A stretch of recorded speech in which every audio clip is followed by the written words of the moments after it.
how do we best prepare for planned and unplanned interruptions and disasters through our new operating systems?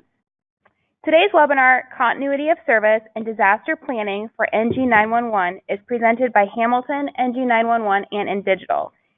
If you have questions throughout the presentation, please go ahead and type those into the question box in the control panel, and we'll revisit those at the end and take additional questions. So to kick us off this morning, a little bit about Hamilton NG911. Hamilton is a leading provider of next-generation 911 core services that allows emergency communications networks to accommodate modern communication methods. Hamilton NG911 is a division of Hamilton Telecommunications. Hamilton was founded in 1901 and today encompasses 8 primary company divisions that provide telecommunications and technology solutions on a local, regional, and national basis.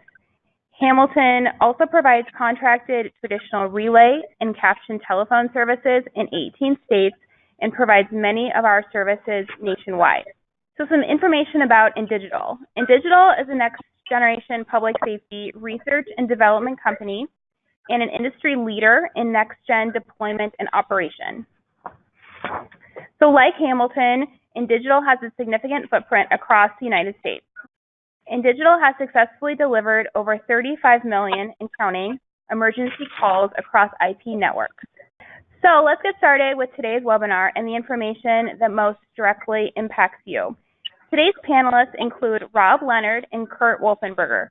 Rob Leonard is the Information Security Manager here at Hamilton, and Curt Wolfenberger is a CPE and Technology Solutions Engineer with INdigital. Combined, Rob and Curt bring 40 years of industry experience to today's webinar.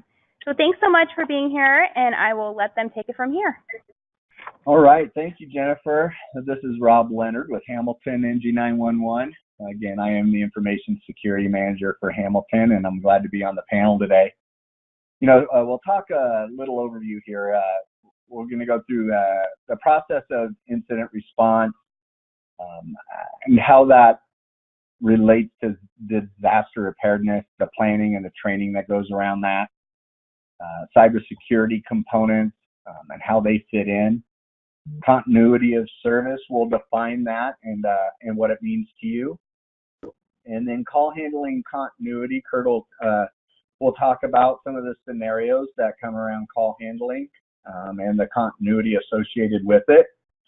And then he'll give some examples as well about some of the continuity solutions that are out there as well.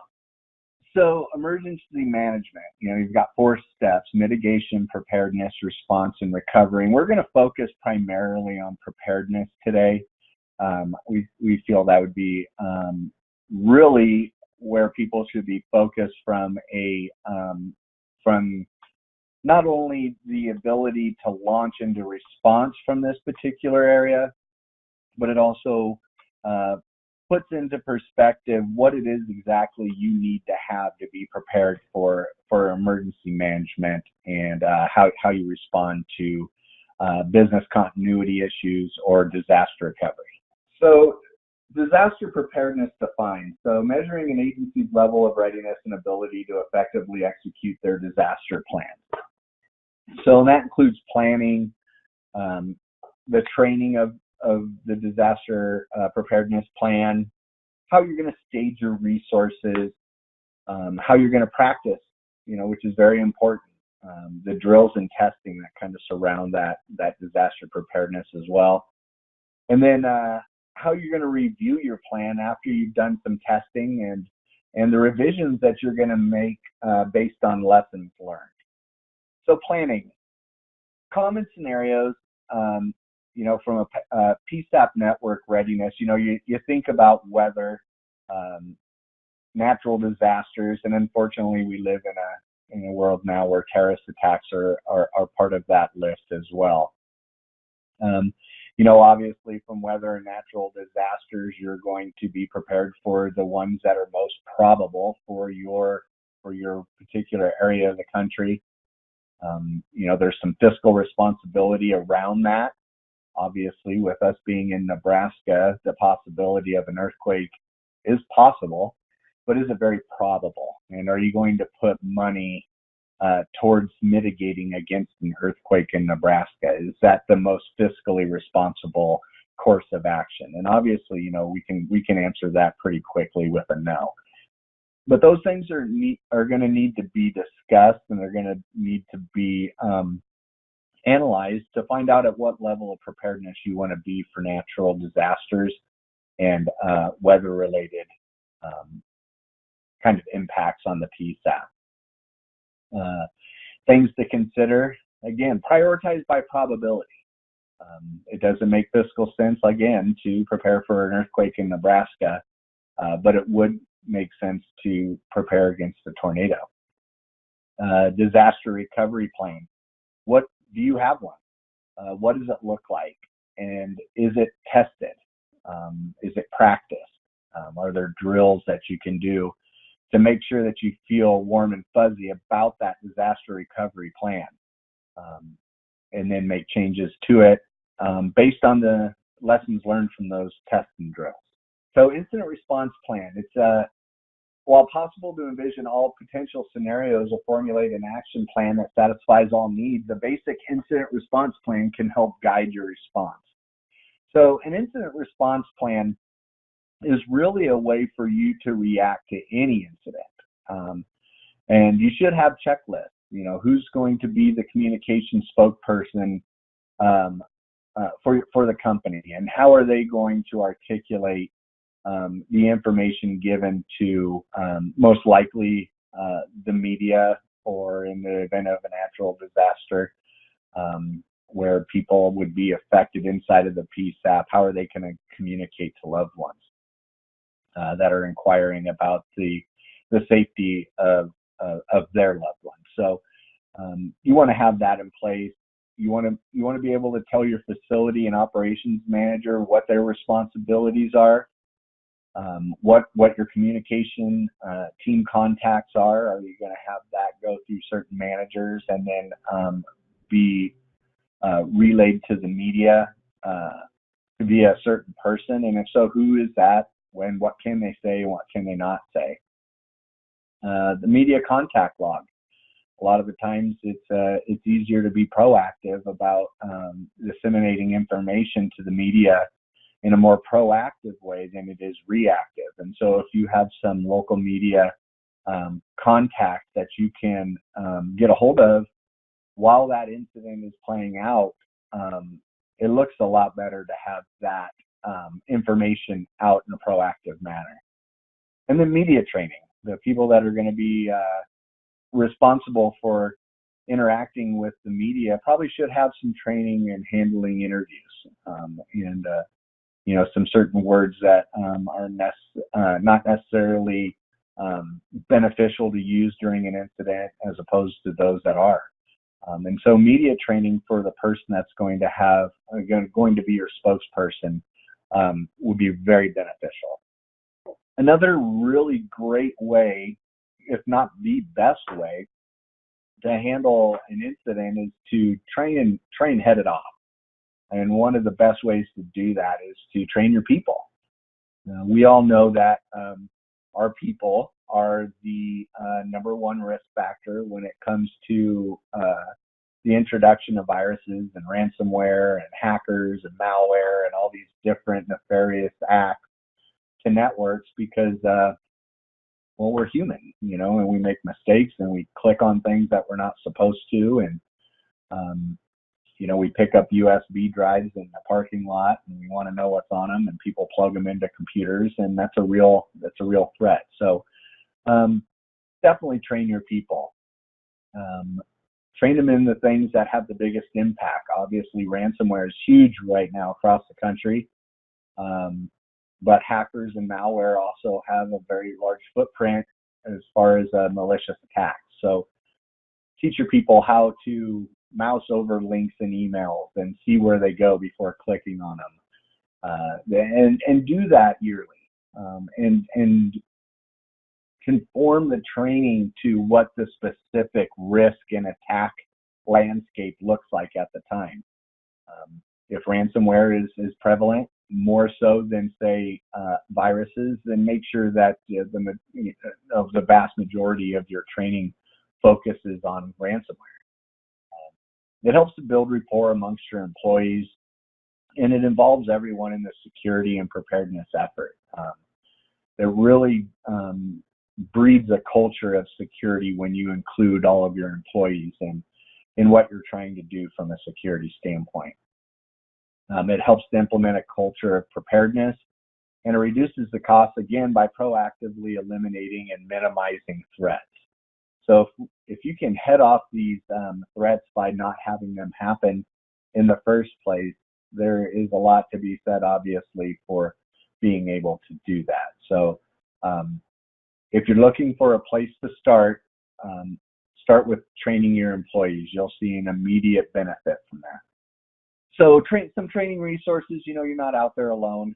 There's a lot of different agencies out there that will help you along the way, especially from a notification standpoint about what certain things are out there that the industry is seeing, and actual threat matrices that are actually pointing to ongoing and current threats. And so listed here is from the FEMA National Incident Management System. There's a Senior Leaders Toolkit, the NIMS Doctrine, Resource Management and Mutual Aid, Implementation Guidance and Reporting. There's the website there. But there's also other agencies out there, the NTCA, CISRIC, Department of Homeland Security. You can sign up for email notifications of current threats. And the Department of Defense also has that notification system as well. So it's very important to build your security network. Not one person cannot do everything that's necessary to keep a PSAP safe. So make sure to build that security network and utilize it, be a part of it, contribute to it. It's really a great resource to keep a security individual as myself or Curt in the know of what the current threat landscape is. So drills and testing, it's great to have incident response plans and disaster recovery and all of these different plans that are down on paper. And but if you don't test them, you really don't know how efficient they are. And so by testing, you find out what works, you find out what doesn't work, and then you adjust the plan accordingly. It really gives you the ability to enhance and measure your level of preparedness. It evaluates interoperability and collaboration. If you have it planned that you're going to collaborate with somebody in the event of a situation, have you tested it enough to feel comfortable that that collaboration effort is going to work properly? What does your field response look like? Continuity of operations testing. Assessing potential technical issues. We all love technology when it works, but in incident response, you want to minimize those technical issues as much as possible. And the only way to know that is to actually practice. And then again, it discovers gaps in your cybersecurity plan. You've got to be able to say, you know what, that didn't work very well. So what we're going to do is we're going to replace it with this particular module, if you will, of testing. And then you test it again and you make sure it works, and then you build upon that. So drills and testing are very crucial to making sure that what you have, that what you spent your time on to build will actually work in the event of an incident. And then response and recovery. What are the response activities to take place during the incident? Those should be very well spelled out. Everybody who is involved in the incident response should know their duties, who to report to, how they should report, and those need to be practiced so that you know that the information and the response that you're engaged in is actually being beneficial to the remediation of the incident? Is an escalation plan in place that meets required standards? How are we going to push this up? How are we going to move this to the next level if it's necessary? And how mobile or agile do we need to be? Does there need to be a trailer on standby that's a phone bank in the event of certain natural disasters or a terrorist attack? Return to normal and or safer action following incident. How are we going to return to normal, right? What are the steps that need to be accomplished in order to get back to that operational state? And then consider additional mitigation tactics for future incidents through an after action review. So what that means is that after the incident, the individuals that were a part of the remediation effort sit down and they talk about what they did right, what went well, what didn't go well, and what do we need to change so that the plan itself and the mitigation effort is stronger than it was before. So strong cybersecurity augments disaster preparedness, and that's true. The stronger your cybersecurity plan, the better your disaster preparedness is. And just because you have a good cybersecurity plan doesn't mean that you're ready for a disaster. However, with good cybersecurity practices, it is easier to recover from a disaster. If you've got a cybersecurity plan that has antivirus, patch management, backups, your ability to recover from a disaster goes up exponentially.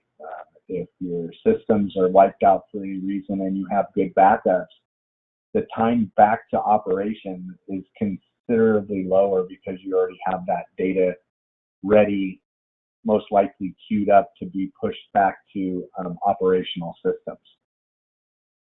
Real-time monitoring as it applies to cybersecurity is very crucial to seeing an incident prior to it having an impact. You hear a lot of DDoS attack or TDoS attack.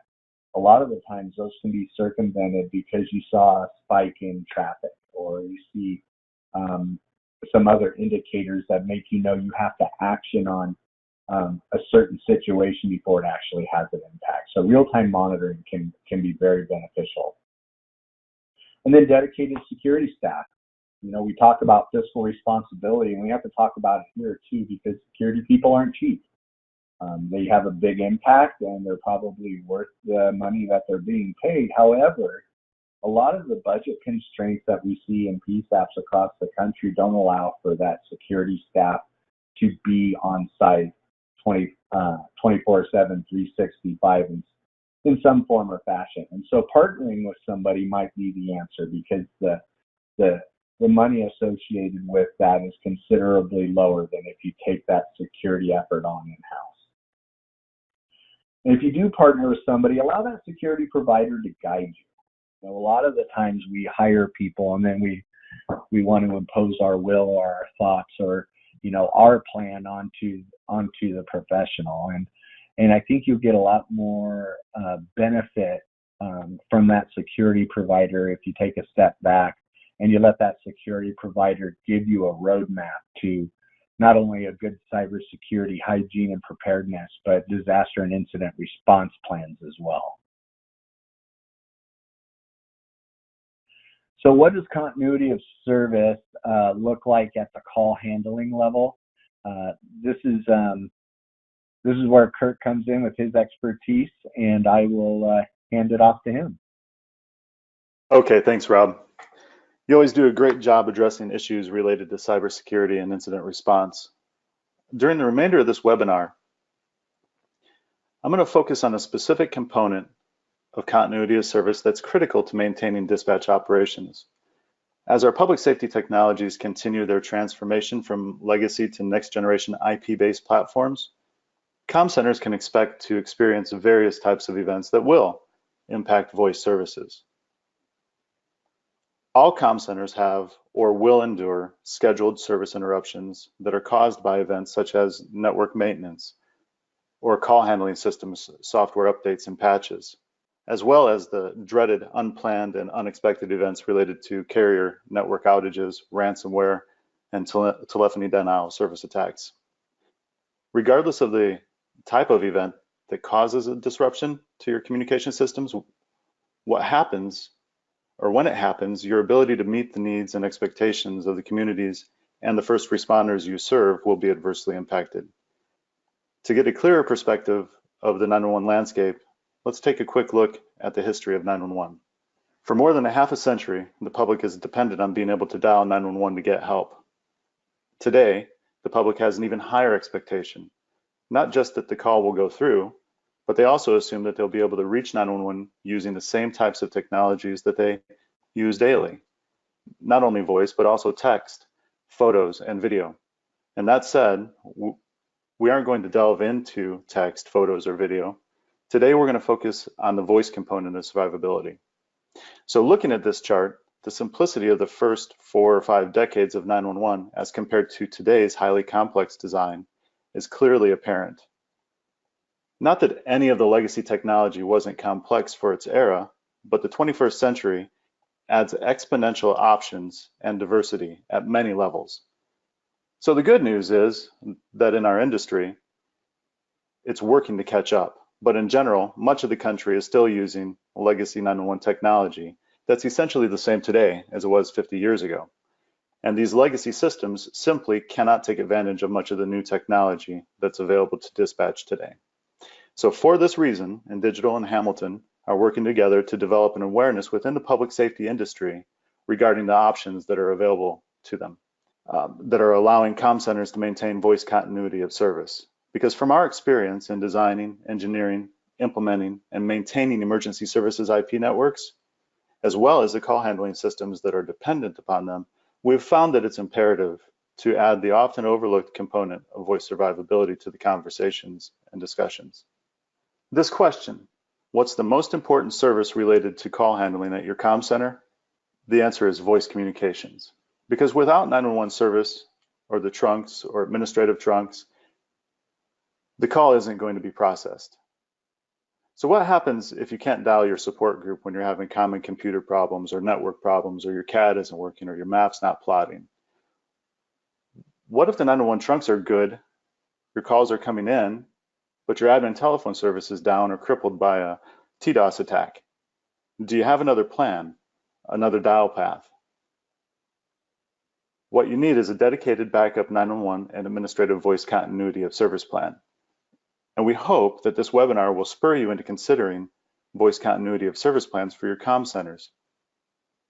Now, this may sound like a bold statement to make, but in the 21st century, your comm center should be able to maintain some form of voice communications during most types of service interruptions, even the unexpected events.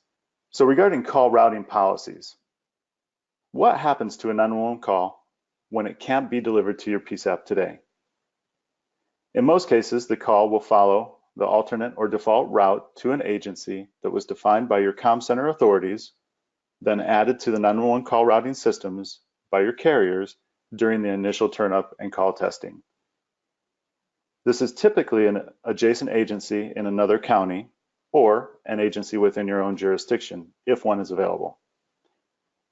And now there are a couple of different scenarios that could play out here, and each have similar outcomes from both the service provider perspective as well as the comm center perspective.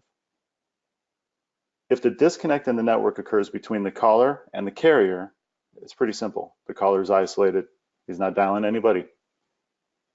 If the disconnect occurs between the carrier and the comm center, well, then there's an option that the caller's going to alternate route to an adjacent comm center or an agency that was defined when you initially turned up their service. If no other comm center is available, to include yours, then the call is going to default route, in most cases, to a 10-digit voice-only number that you provided to the service provider.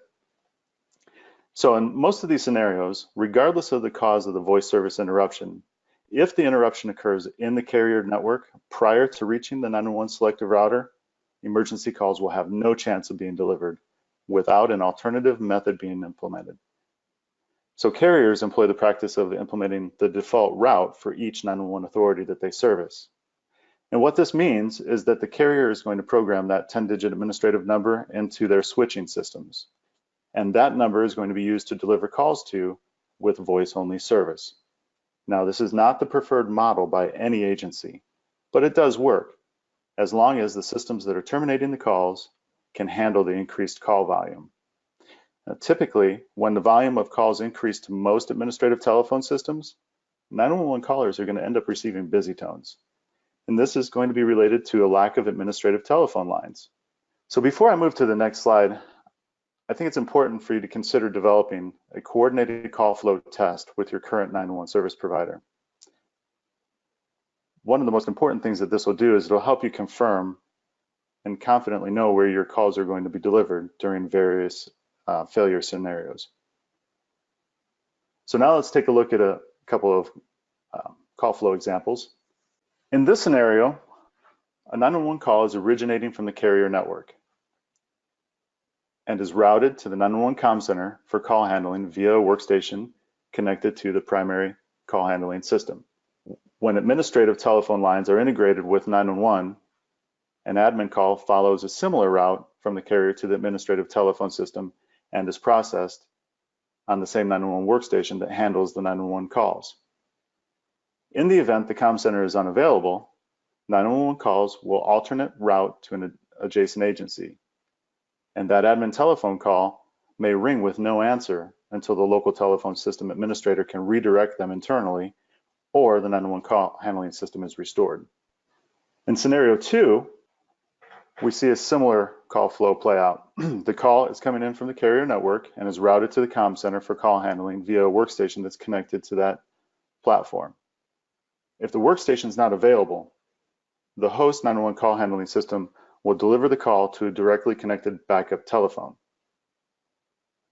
In the event the comm center is unavailable, the 911 calls will alternate or default route to another agency. Just as we noted in the previous slide, the telephone system may need to be redirected until the 911 system is back online.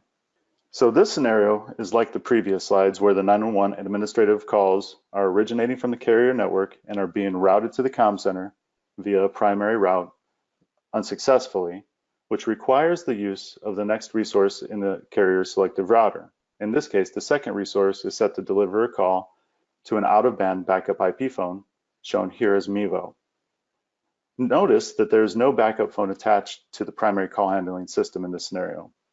This is because when backup services are provided in this model, the backup IP phone serves a dual role by being capable of receiving calls from the local call handling platform as well as the next-gen backup systems located in the EZNet. Also, if service interruptions to the carrier network occur that cause the local comm center's telephone lines to be out of service, this EZNet-based continuity of service feature offers the ability to back up telephone lines in conjunction with the 911 services, completely out of band and separate. So to enable a PSTN backup feature, the comm center manager would contact their local telephone service provider and instruct them to forward all administrative calls to a predefined backup telephone number provisioned within the backup system that would ring into the backup IP phone that's located at their agency. So keep in mind the alternate route and the alternate default route for 911 calls is still functional in each scenario. At this point, I'd like to explain what MEVO is. And keep in mind, this isn't a sales demo, though it may sound like it to some degree. MEVO is the INdigital managed continuity of service system that has been proven to be reliable in every scenario that we've deployed it in. As it relates to continuity of service, we simply haven't encountered any other service provider offering this type of system within the public safety industry. And as I stated at the beginning of the section, INdigital and Hamilton Tel are teaming up to bring an awareness to the concepts and technologies that are used in MEVO to assure call handling capabilities are hardened at every comm center throughout the country. To date, as far as we know, this is the only platform that's providing these types of backup services for 911 and administrative telephone lines that we can draw examples from.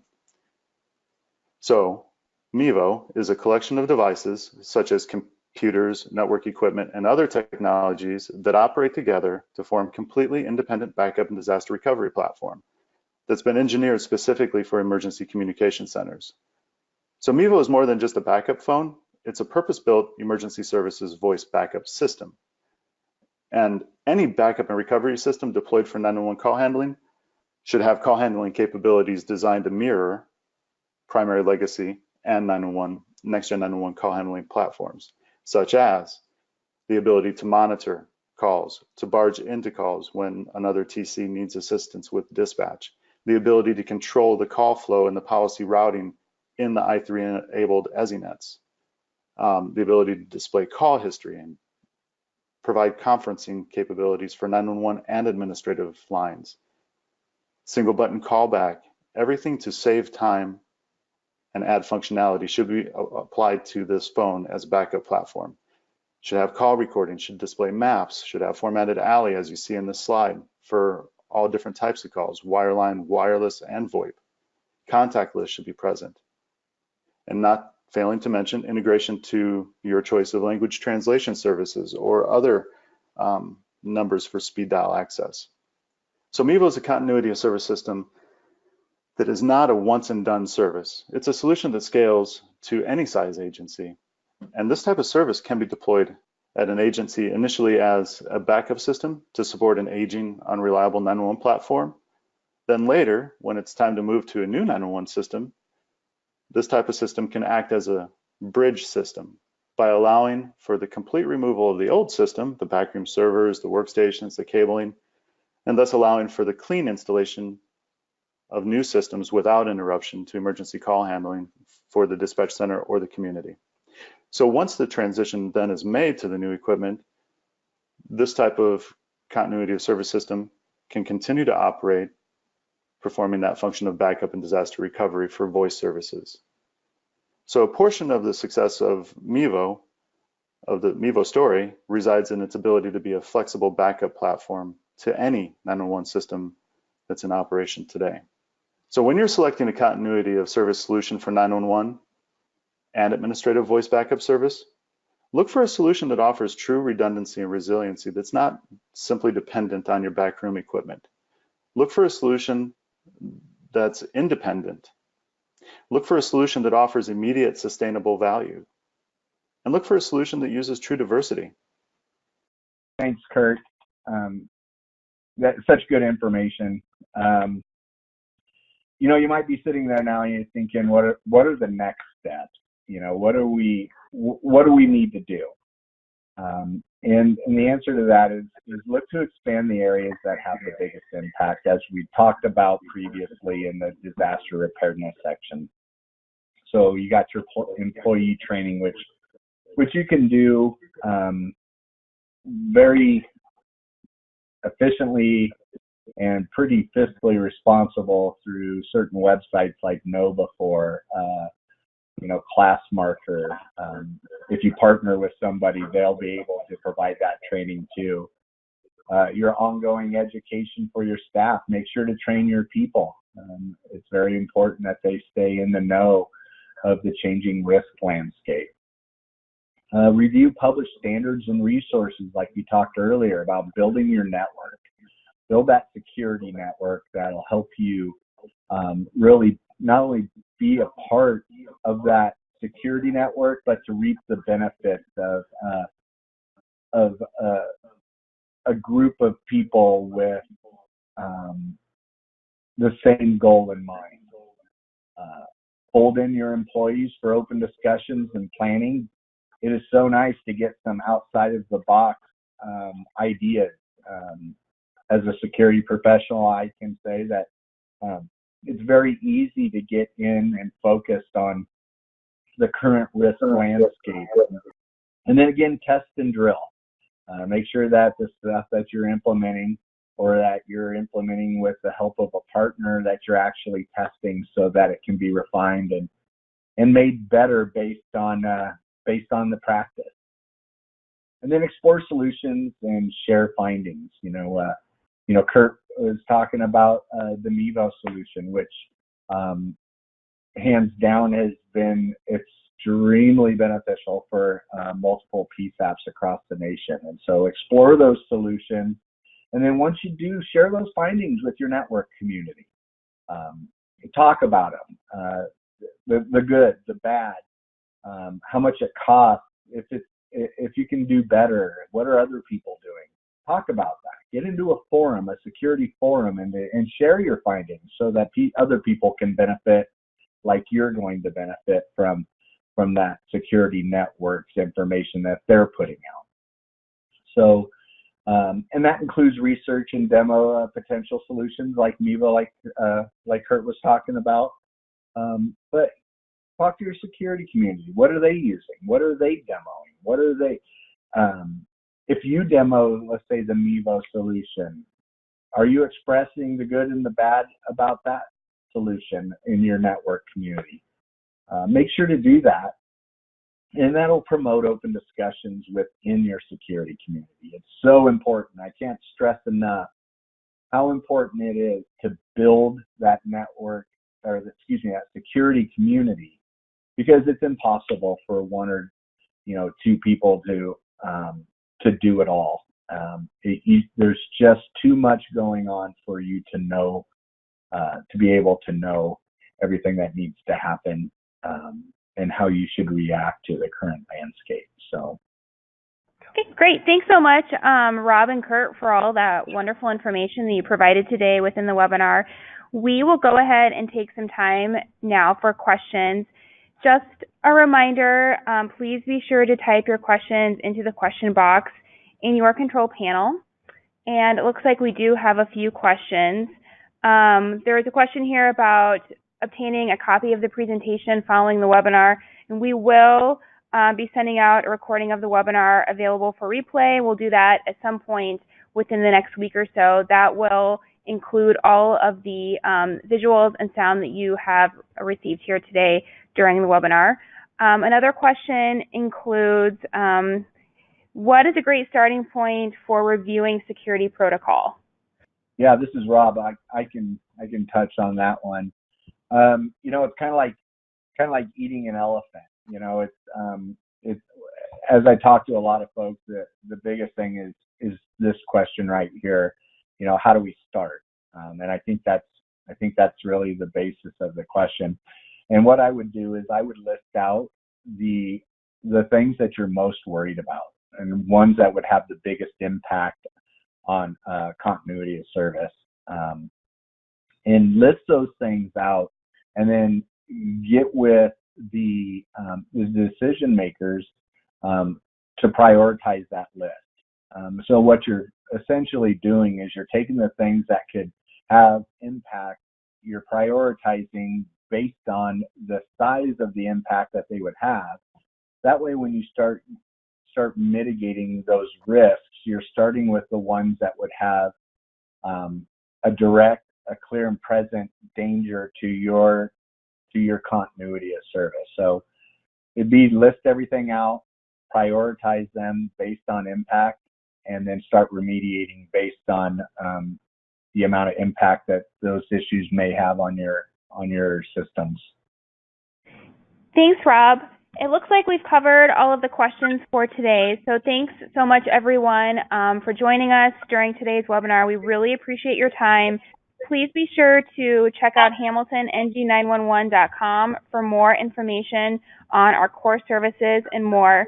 Again, we will make this recording available for replay. We'll send that out a bit later in the week, and that email will also provide an opportunity to provide feedback. So thanks again so much for joining us today, and we will see you next time.